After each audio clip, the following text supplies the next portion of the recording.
जंगल में सर्द हवाएं चल रही थीं। कोमल चिड़िया अपने घर में एक अंधेरे कोने में बैठी कांप रही थी। इसकी नजर इतनी कमजोर हो चुकी थी कि वो ठीक से देख भी नहीं पाती थी। इसका बेटा बबलू और बहू रानी अपने कमरे में मजे मजे से गरम गरम मकई के भुट्टे खा रहे थे। बबलू बेटा, क्या मुझे थोड़ा सा दाना मिल सकता है? मैंने कल रात से कुछ नहीं खाया, पेट में बहुत दर्द हो रहा है। ए बुढ़िया, अभी सुबह का नाश्ता हजम नहीं हुआ, फिर मांगने लगी। मैं और बबलू दिन भर मेहनत करते हैं, तुम यहाँ बैठी मुफ्त की रोटियाँ तोड़ती रहती हो। ये लो सूखा दाना, लेकर जाओ और खामोशी से एक कोने में पड़ी रहो। ऐसा कहते हुए रानी सूखा दाना चिड़िया के आगे फेंक देती है। कोमल की आंखों से आंसू बहने लगते हैं। कोमल चिड़िया चुपचाप रोती हुई बाहर आ जाती है। घर के अंदर से चिड़िया के बेटे और बहू के हंसने की आवाजें बाहर आ रही थीं। अचानक तोता उड़ता हुआ वहां आता है। इसके पास एक अमरूद था। कोमल बहन, मुझे पता है तुमने 2 दिन से कुछ नहीं खाया। ये लो, ये अमरूद तुम खा लो, शायद तुम्हारे शरीर में कुछ जान आ जाए। कोमल चिड़िया ने कांपते हुए पंखों से वो टुकड़ा लेना चाहा, तभी उसकी बहू रानी बाहर आती है। अरे ओ तोते, अपना अमरूद अपने पास रखो, ये बुढ़िया ड्रामा कर रही है ताकि इसे मेहनत ना करनी पड़े। जाओ यहाँ से, वरना तुम्हारे पर नोच लूंगी। चीकू तोता चुपचाप वहाँ से चला जाता है। रानी वो अमरूद उठाती है और अंदर चली जाती है। शाम के समय कोमल चिड़िया का बुखार पड़ जाता है। बबलू बेटा, मेरी तबीयत बहुत खराब है, मुझे किसी वैद्य के पास ले चलो। मैंने तुझे बहुत बड़ी तकलीफों से पाला है, क्या तू मुझे ऐसे तड़पते देखेगा? माँ, अब आप रोज रोज कोई ना कोई बहाना बना लेती हैं। रानी ठीक ही कहती है, अब आप सिर्फ बोझ बन गई हैं। मेरे पास फजूल खर्ची के लिए पैसे नहीं हैं। बबलू अपनी माँ को वहीं तड़पता हुआ छोड़कर अपनी पत्नी के साथ घूमने जंगल में निकल जाता है। मासूम चीकू जब जंगल से खेलकर वापस अपने घर आता है तो अपनी दादी की हालत देखकर रोने लगता है।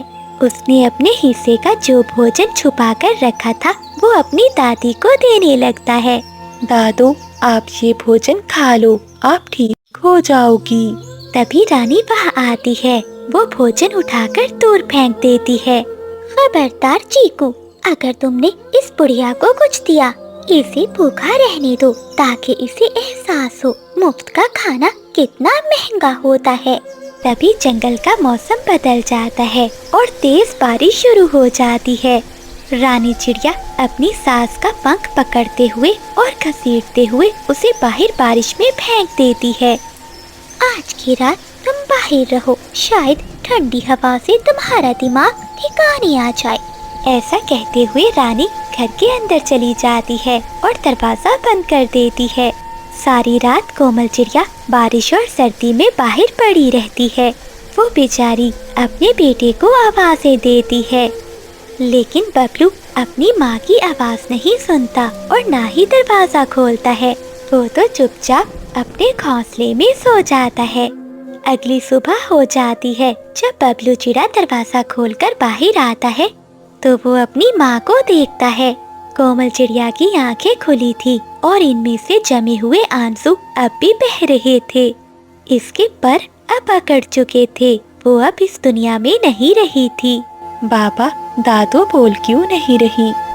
लगता है वो आसमानों में चली गई हैं, क्योंकि आपने इन्हें खाना नहीं दिया। अपने बेटे की बात सुनकर बबलू के पांव तले जमीन निकल जाती है। इसे अपनी माँ की वो लोरियां और बचपन के दिन याद आए, जब इसकी माँ अपनी नींद कुर्बान करके इसे सुलाती थी। इसे याद आया कैसे इसकी माँ ने अपनी भूख को मारकर इसे पाला था। माँ, मुझे माफ कर दे, मैं अपनी पत्नी की बातों में आकर अंधा हो गया था। आंखें खोलिए माँ, मैं कितना बदनसीब हूँ जो अपनी माँ की कदर न की। देखो रानी, हम जीत गए। अब कोई भी हमसे भोजन मांगकर हमें तंग नहीं करेगा और कोई बीमार होकर हमसे दवा नहीं मांगेगा। देखो रानी, मेरी माँ खामोश हो गई। अब रानी की आंखों में भी पछतावे के आंसू थे। सारा जंगल इस दिन उदास था। पक्षी जमा हो गए थे। वो सब बबलू और रानी को बुरा भला कहने लगे थे। बबलू चिड़ा अपनी माँ को नदी में बहा देता है, लेकिन इसके पीछे ना इसकी पत्नी थी और ना इसका सुकून। वो जान गया था कि अब चाहे वो सोने के महल भी बना ले, इसे अपनी माँ का आशीर्वाद कभी नहीं मिलेगा। तो प्यारे दोस्तों, इस कहानी को लाइक, चैनल को सब्सक्राइब और अपने दोस्तों के साथ शेयर करना मत भूलिएगा। आपका धन्यवाद।